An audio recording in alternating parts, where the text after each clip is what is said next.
Sometimes we can feel very, very alone. We feel that nobody can understand our pain, our suffering, our problems. Our limited mind or ego can trick us into believing that only we are the ones having problems, and other people may have problems, but they are much smaller than ours. And that is because what we know of the lives of other people is the tip of the iceberg.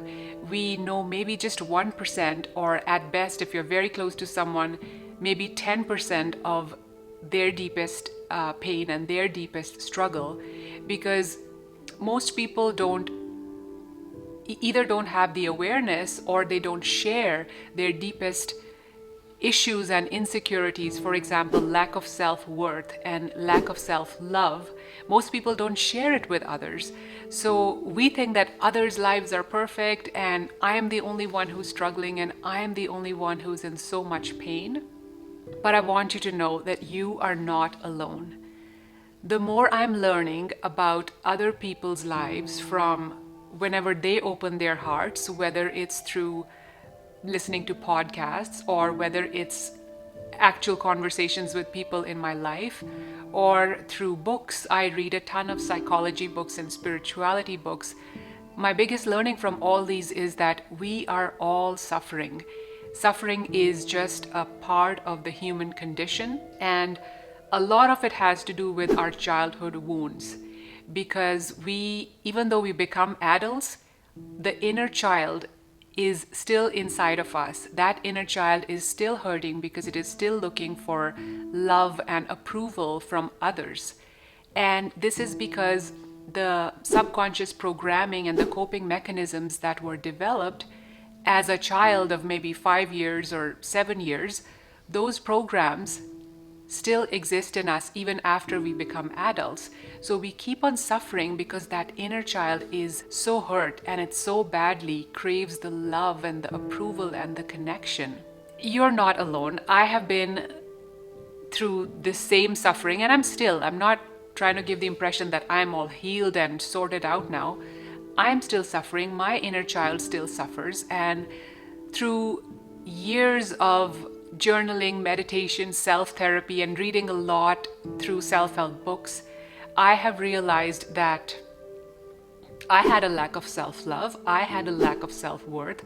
I was a people pleaser. I was always looking for approval and validation from either my parents or teachers, and then later on my husband, my in-laws, or other people, because I was not giving it to myself.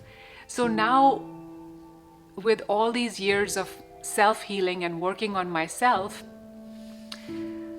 I'm learning that the way out of my pain and my suffering is to love myself. It is to reparent myself, because nobody else is going to give my inner child that love that it still needs. I have to do it for myself. Self-love is not selfish. In fact, it is the least selfish thing you can do, because you can only love others to the degree you love yourself. So by loving myself first, I'm going to better be able to give love to my husband, to my kids, my mom, my sister, everybody else.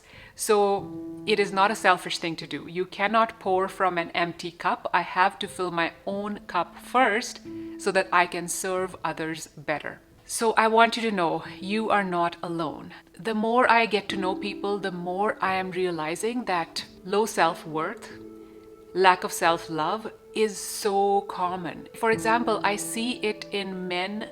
In a lot of men, I see the lack of self-worth in that they think that they have to be successful in terms of wealth and finances to be worthy, right? And if they are not, they feel, or they feel that they have to provide for the family, and if they are not, they feel a lack of self-worth. And with many women, I feel that they feel that if they are not taking care of others or fixing others' problems, or many times it's in the form of looks, that if they don't look a certain way, then they are not good enough. So I see this is so common. This is so common. Men and women not feeling worthy, not feeling enough. It's so common. And I just gave you 2 examples. Women can also feel that they have to earn to be worthy. So I'm not generalizing that men feel it this way and women feel it that way. I'm just telling you some of my observations.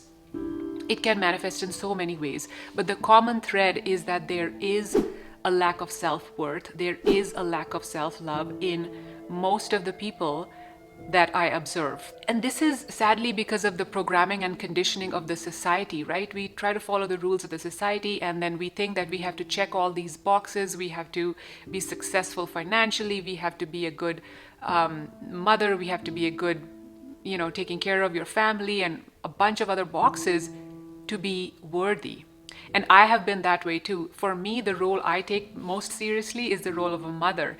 And I have put so much pressure on myself because I have said to myself that I have to be perfect in my parenting and I have to make no mistakes. And when I do make mistakes with parenting, I'm so hard on myself. My inner critic says the nastiest of things to me. And because of taking parenting so seriously and wanting to be a perfect mom, because I attach that with my self-worth, because of doing all that, it has affected my mental health and my physical health, because mental health and physical health are related, right? Mental affects the physical.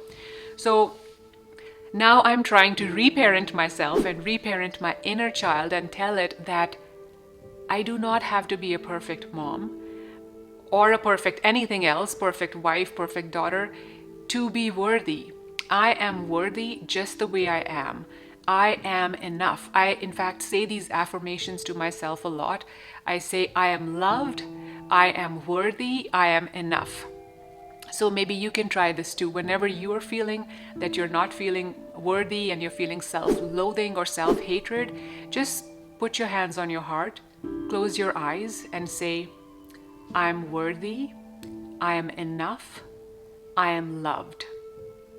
And repeat that as long as you need to. Sometimes when you're feeling alone because you're feeling fear and anxiety and you're thinking that nobody else will understand why you're feeling so much fear or so much anxiety, I want you to know that even then you're not alone.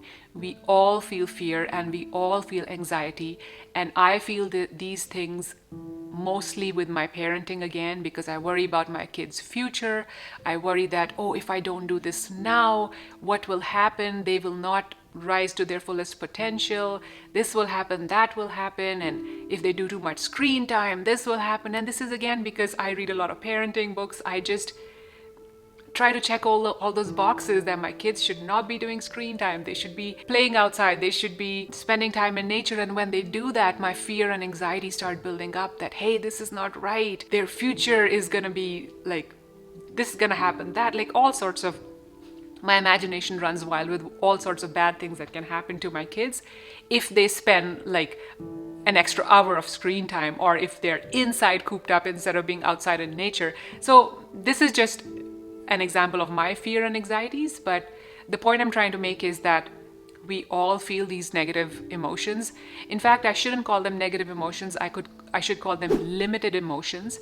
As humans, we are meant to feel all these emotions. We're not just supposed to be in a state of joy or peace or happiness all the time. So limited emotions like fear, anxiety, jealousy, sorrow, despair, we all feel them. Something I do when I'm feeling fear and anxiety is similar to what I shared before.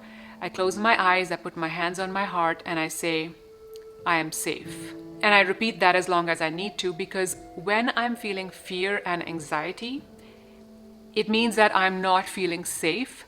So reminding my inner child that it is safe works. Spirituality helps me a lot to believe that these affirmations are true, to believe that I am loved, I am worthy, I am enough, because spirituality teaches me, not just theoretically, but I have felt that practically during my meditations, that there is the divine in me, the source, the higher intelligence, the higher power, God, whatever you want to call me. I have felt a connection with that, and I have felt that it is inside me, and it is inside you as well. It is inside all of us. So if the divine is in me, if the divine is in you, then how can you not be worthy? You are worthy of love. You are worthy of everything that you desire, because you are the divine. You're not separate from the divine. We just forget this. because of separation, we forget that we came from the source, we are the source. Remembering that helps to believe that you're worthy, to believe that you're worthy of love and you're enough just the way you are. You don't have to be something or do something to be worthy. You are enough just by being you, just by existing. Because even when you're not doing anything, you are divine. The divine lives through all of us. The divine lives in all of us.